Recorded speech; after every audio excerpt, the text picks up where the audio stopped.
சங்கீதம் 103:5 சொல்லுகிறது, நன்மையினால் உன் வாயை திருப்தியாக்குகிறார். இந்த நாளிலும் கூட, இந்த புதிய மாதம் ஜூலை மாதத்துல கர்த்தருடைய வார்த்தை உங்க வாழ்க்கையில புறப்பட்டு வருகிறது. நன்மையினால் உன் வாயை திருப்தியாக்குவேன். இந்த காலை வேளையில உங்களுக்காக நான் ஜெபிக்கிறேன். தகப்பனே, இந்த வேலைக்காக ஸ்தோத்திரம். என்னோடு கூட சேர்ந்து ஜெபிக்கிற ஒவ்வொரு பிள்ளைகளுக்காகவும் ஸ்தோத்திரம். இந்த ஜெபத்தை கேட்டுக்கொண்டிருக்கிற பிள்ளைகளுக்காக ஸ்தோத்திரம். இந்த புதிய மாதத்துல இவருடைய வாழ்க்கையில ஆண்டவரே, நன்மையினால் இவர்களுடைய வாயை நீ திருப்தியாக்குவீராக.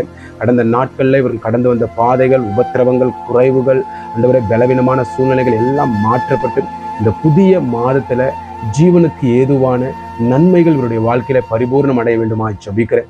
இவர்களுக்கு விரோதமாய் எழும்புகிற எல்லா தீமைகளும் இயேசு கிறிஸ்துவின் நாமத்தினால் வேறறுக்கப்பட்டு இவருடைய வாழ்க்கையில நன்மைகளினால் முடிசூட்டப்படுவார்களாக. இயேசு கிறிஸ்துவின் நாமத்தினால் ஜெபிக்கிற நல்ல பிதாவே, ஆமென். கர்த்தர் உங்க வாழ்க்கையில நன்மையினால் நிச்சயமாய் திருப்தியாக்குவாராக. God bless you.